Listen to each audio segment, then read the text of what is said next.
effect did it have, though, being rejected? Well, I think we have to get used to it. We're not that good. Even today, we still have a lot of people reject us. I think when I graduated from universities, and before I, for 3 years I tried to fill in the universities. So I applied jobs for 30 times, got rejected. I went for a police, they said, no, you're not good. I went to even the KFC. When KFC came to China, come to my city, 24 people went for the job. 23 people were accepted. I was the only one guy. And we went for police. 5 people, 4 of them accepted. I was the only guy that I received it. So to me, being turned down, rejected. Oh, by the way, I told you that I applied for Harvard for 10 times, rejected. I know I'll be rejected. I just don't want to say that. Yeah, sorry now. 10 times you wrote them and said, I'd like to come to Harvard. Yeah. And then I told myself someday I should go teach there. I think that can be arranged.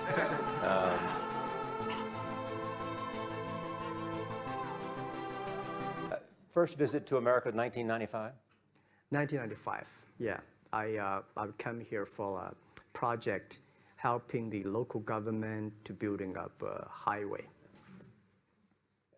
And you tried the internet? I tried the internet in Seattle. And in a building called the USA Bank. I don't know whether the USA Bank is still there or not, but it's a building.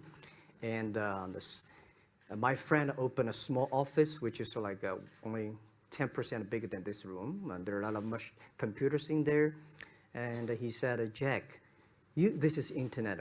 I asked, what is internet? He said, search whatever you want. At that time, they used Mosaic, very slow, right? Yeah. And I said, I don't use it. I don't want to type because computer is so expensive in China. If I destroy it, yes, I cannot pay. He said, just to search it. So I searched the first word, beer.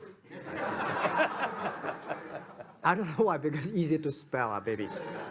And I see beers from Germany, beers from USA, beers from Japan, but there's no beer from China. And I say, okay, type the second word is China. No data. Nothing. Nothing. And I said, 1995.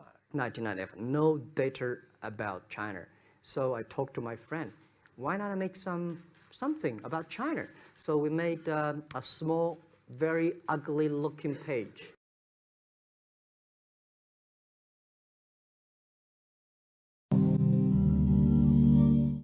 So 25 years old.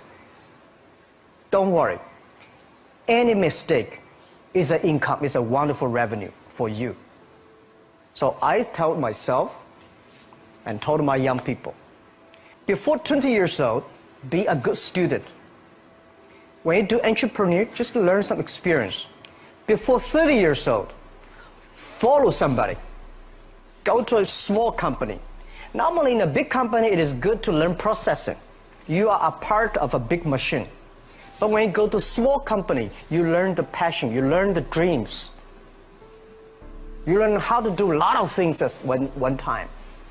So before 30 years old, it's not which company you go, it's which boss you follow. It's very important. A good boss teaches you differently. From 30 to 40 years old, you have to think very clearly, you're working for yourself if you really want to be an entrepreneur. When you're 40 to 50 years old, you have to do all the things that you are good at. Don't try to jump into the new area. It's too late. You may be successful, but the rate of dying is too big. So 40 to 50, think about how can you focus on things that you are good at. But when you are 50 to 60 years old, work for the young people. Because young people can do better than you. So rely on them, invest on them, making sure they're good. When you are over 60 years old, spend time for yourself. On the beach, sunshine, right? It's too late for you to change normally. My advice to the young people, 25 years old, make enough mistakes. Don't worry. You fall, you stand up. You fall, you stand up. Enjoy it. I mean, 25 years old, enjoy the show, enjoy the show.